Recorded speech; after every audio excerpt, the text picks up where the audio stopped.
Assalamualaikum warahmatullahi wabarakatuh. Perkenalkan, nama saya Neurista Anggun Wibawa dengan NIM D1A021242.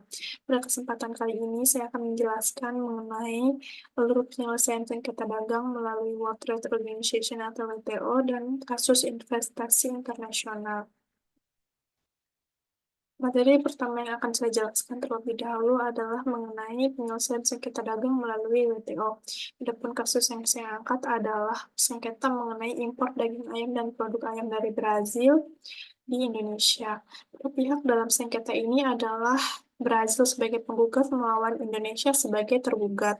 Adapun posisi kasusnya adalah pada tahun 2009, dalam kegiatan perdagangan internasional, Indonesia sempat terlibat konflik dengan Brazil. Konflik yang terjadi antara Indonesia dengan Brazil adalah konflik mengenai ekspor daging ayam yang terjadi antara Brazil kepada Indonesia. Hal yang menjadi penyebab utama konflik ekspor daging ayam dari Brazil ke Indonesia dimulai sejak terdapat dugaan bahwa Indonesia melakukan kebijakan baru, yaitu melarang adanya kegiatan perdagangan ekspor-impor ayam antara Brazil dan Indonesia, di mana hal utama yang dihambat adalah ekspor ayam dari Brazil ke Indonesia. Dalam permasalahan yang terjadi ini, Indonesia menyatakan bahwa tidak berniat untuk menghalangi atau memberikan batasan dalam proses kegiatan perdagangan impor daging ayam yang berasal dari Brazil tersebut. Indonesia sendiri memiliki alasan mengapa menerapkan kebijakan tersebut. Alasan yang utama adalah Indonesia hanya ingin memastikan bahwa daging ayam yang masuk dari Brazil ke Indonesia tersebut memenuhi standar konsumsi yang telah ditetapkan, yaitu baik, aman, dan pastinya halal untuk dikonsumsi. Pemberlakuan kebijakan tersebut hanya untuk memastikan bahwa daging ayam yang masuk dari Brazil ke Indonesia tersebut aman dan layak untuk dikonsumsi dan terjamin setiap mutu dan kualitas dari daging ayamnya dengan memenuhi standar yang telah ditetapkan Indonesia. Dibuatnya suatu ketetapan dalam peraturan di Indonesia bahwa ayam yang akan diimpor ke Indonesia diharuskan dalam kondisi masih hidup yang kemudian juga harus dipotong di Indonesia. Karena Indonesia memiliki standar tertentu dalam cara pemotongan ayam, yaitu seperti dengan cara yang manual, yang dilakukan oleh seseorang yang ahli atau juru sembelih, yang dengan cara pemotongannya dapat membuat daging ayam tersebut kemudian dalam kategori halal dan aman untuk dikonsumsi. Namun, Brazil memiliki anggapan bahwa ketentuan yang ditetapkan oleh Indonesia tersebut malah menghambat proses ekspor ayamnya untuk masuk ke Indonesia. Brazil juga menganggap bahwa ketentuan yang ditetapkan Indonesia tersebut melanggar ketentuan yang telah ditetapkan oleh WTO tentang perdagangan bebas. Karena merasa dirugikan atas dihambatnya proses ekspor impor daging ayam, Brazil mengajukan gugatan kepada WTO atas ketentuan yang telah ditetapkan oleh Indonesia. Pada tanggal 16 Oktober 2014, Brazil menggugat dengan alasan daging ayamnya tidak diizinkan untuk masuk ke dalam pasar perdagangan Indonesia. Brazil menggugat Indonesia karena sudah melakukan proteksi perdagangan yang melanggar beberapa hukum yang berlaku di WTO. Brazil menyatakan bahwa dengan menerapkan diskriminatif pelabelan halal, hal ini merupakan langkah yang salah dan dianggap telah menutup akses pasar bagi Brazil. Dalam hal ini, Indonesia dianggap telah melanggar ketentuan-ketentuan dalam WTO Agreement.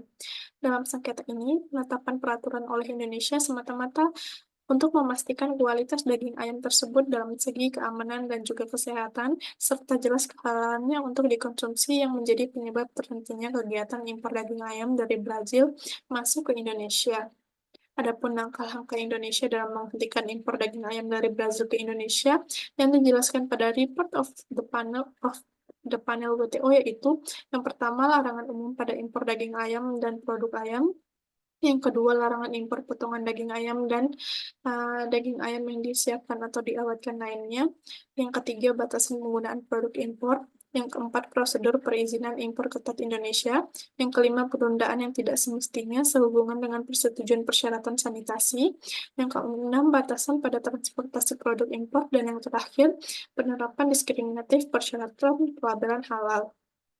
Langkah-langkah penghentian yang dilakukan Indonesia tersebut telah melanggar ketentuan-ketentuan WTO dengan klaim-klaim hukum yang dimenangkan oleh Brazil, yaitu diantaranya yang pertama, daftar produk yang dapat diimpor, yang kedua, persyaratan penggunaan produk impor, yang ketiga, prosedur perizinan impor, dan yang terakhir adalah penundaan proses persetujuan sertifikat kesehatan veteriner. Permasalahan sengketa impor ini diselesaikan dengan melalui Badan Penyelesaian Sengketa WTO, yaitu Dispute Settlement Body, di mana sengketa ini diselesaikan dengan melalui berbagai cara, yaitu yang diantaranya pertama konsultasi, yang kedua panel, dan yang ketiga appellate body. Pada akhir hasil dari proses penyelesaian sengketa ini, eee, yang terjadi antara Indonesia dan Brazil ini menurut Kementerian Pertanian Republik Indonesia, Indonesia memenangkan 3 ketentuan karena menganggap Brazil tidak dapat membuktikan bahwa ketentuan yang ditetapkan bertentangan dengan perjanjian WTO, yaitu yang pertama diskriminasi halal labeling, yang kedua persyaratan pengangkutan langsung, dan yang ketiga adalah pelarangan umum dalam proses impor daging dan produk ayam. Tetapi, Brazil tetap memenangkan 4 ketentuan karena dianggap tidak selaras dengan perjanjian WTO seperti yang telah saya jelaskan sebelumnya. Berdasarkan dengan keputusan yang memenangkan Brazil di WTO, Indonesia bersepakat dengan Brazil dengan tidak mengajukan banding. Karena tidak dilakukan banding, maka Indonesia diwajibkan untuk menerapkan putusan final panel WTO dan disesuaikan apa yang akan dilakukan dengan adanya perubahan serta penyederhanaan seperti yang tertera di dalam Peraturan Menteri Pertanian Nomor 34 Tahun 2016. Oleh karena itu, dalam akhir negosiasi, Brazil menerima permintaan Indonesia dan menyepakati untuk tidak lagi melakukan impor daging ayam ke Indonesia yang disebabkan oleh Indonesia telah mengalami terlalu banyak produksi. Indonesia tetap memberikan kesempatan kepada Brazil dengan memberikan penawaran, yaitu untuk bisa mengekspor daging sapi dari Brazil ke Indonesia yang disertai dengan berbagai kerjasama lainnya yang juga dapat memberikan keuntungan atau laba bagi kedua negara yang bersangkutan. Kemudian materi kedua yang akan saya jelaskan yaitu, mengenai sengketa investasi internasional antara pemerintah Indonesia dengan perusahaan Amco Asia. Adapun latar belakang sengketa ini adalah pada tahun 1966, Indonesia baru berperkara di hadapan ICSID ketika melawan Amco Asia Corporation, di mana pada saat itu posisi Indonesia menjadi tergugat dan Amco Asia Corporation menjadi penggugat. Kasus sengketanya adalah mengenai pencabutan izin investasi yang telah diberikan oleh Badan Koordinasi Penanaman Modal atau BKPM terhadap Amco untuk pengelolaan Hotel Kartika Plaza, yang semula diberikan untuk jangka waktu 30 tahun, namun BKPM mencabut izin investasi tersebut ketika baru memasuki tahun ke-9. Kemudian proses putusan sengketa ini adalah kasus sengketa antar pemerintah Indonesia dalam perkara Hotel Kartika Plaza telah diputus dalam tingkat pertama oleh lembaga ICSID yang putusannya berisikan bahwa pemerintah Indonesia telah dinyatakan melakukan pelanggaran baik terhadap ketentuan hukum internasional maupun hukum Indonesia sendiri, di mana pemerintah Indonesia yang diwakili oleh BKPM telah melakukan pencabutan lisensi penanaman modal asing yang dilakukan oleh para investor asing seperti Amco Asia Corporation, Pan America Development, dan Amco Indonesia dengan arbiter ICL Weigel dari Danish dan Edward W. Rubin dari Kanada. Dalam tingkat kedua yang merupakan putusan panitia ad hoc ICSID sebagai akibat dari permohonan pemerintah Indonesia untuk membatalkan putusan atau annulment tingkat pertama yang berisikan bahwa pemerintah Indonesia dianggap benar serta sesuai dengan hukum Indonesia untuk melakukan pencabutan lisensi atau izin penanaman modal asing dan tidak diwajibkan untuk membayar ganti kerugian atau putusan tingkat pertama. Namun, pemerintah Indonesia tetap diwajibkan untuk membayar biaya kompensasi ganti kerugian atas perbuatannya main hakim sendiri terhadap penanaman modal asing dengan arbiter Florentino P. Feliciano dari Filipina dan Andrea Giardina dari Kanada. Putusan tingkat ketiga oleh ICSID pada pokoknya berisikan bahwa Indonesia tetap dikenakan kewajiban pembayaran terhadap kerugian yang ditimbulkan akibat pencabutan lisensi atau izin penanaman modal asing kepada pihak investor, yaitu sebesar 3.200.000 US dollar pada tingkat pertama dengan arbiter Argyrio A. Vaterus dari Yunani dan Dietrich dari Swiss. Berdasarkan pemaparan kasus posisi tersebut dapat dianalisa bahwa sebagian besar transaksi bisnis internasional memilih arbitrase luar negeri sebagai tempat menyelesaikan sengketa dengan berbagai alasan. Jika penyelesaian sengketa yang timbul dari kontrak tersebut dilakukan Badan Peradilan Indonesia, masalahnya adalah apakah Badan Peradilan itu dianggap mampu.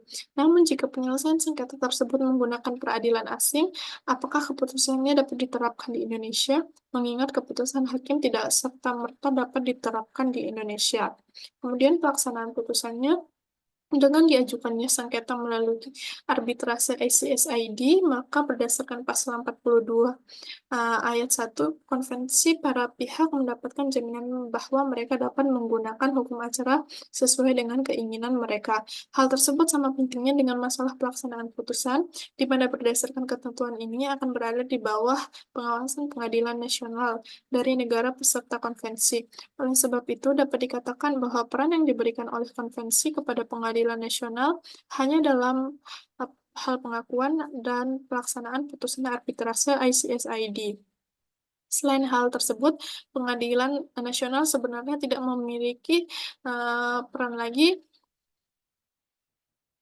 lain yang berhubungan dengan ketentuan konvensi yang eksklusif dan memiliki otonomi khusus karena berdasarkan ketentuan konvensi pengadilan nasional tidak dapat mengambil tindakan apapun yang mungkin bertentangan dengan sifat arbitrase ICSID yang eksklusif dan memiliki otonomi yang khusus.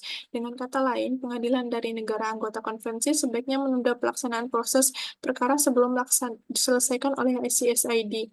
Karena kemungkinan perkara tersebut merupakan yurisdiksi ICSID, pengadilan harus menahan diri dan mempertimbangkannya lebih lanjut serta mengizinkan para pihak untuk menyelesaikan sengketanya melalui arbitrase ICSID. Lebih jelas lagi mengenai hal tersebut, dapat dikatakan bahwa pengadilan nasional tidak dapat turut campur terhadap sengketa hukum yang menyangkut penanaman modal asing karena sengketa ini merupakan wewenang arbitrase ICSID. Dengan demikian, dapat diketahui bahwa keberadaan hukum nasional tidak begitu diperlukan dalam ruang lingkup penyelesaian sengketa penanaman modal asing, karena peraturan mengenai mekanisme arbitrase ICSID telah diatur secara komprehensif dan dalam konvensi. Peran hukum nasional hanya dalam pengakuan dan pelaksanaan putusan arbitrase ICSID. Sekian yang dapat saya sampaikan. Mohon maaf atas segala kekurangannya. Wassalamualaikum warahmatullahi wabarakatuh.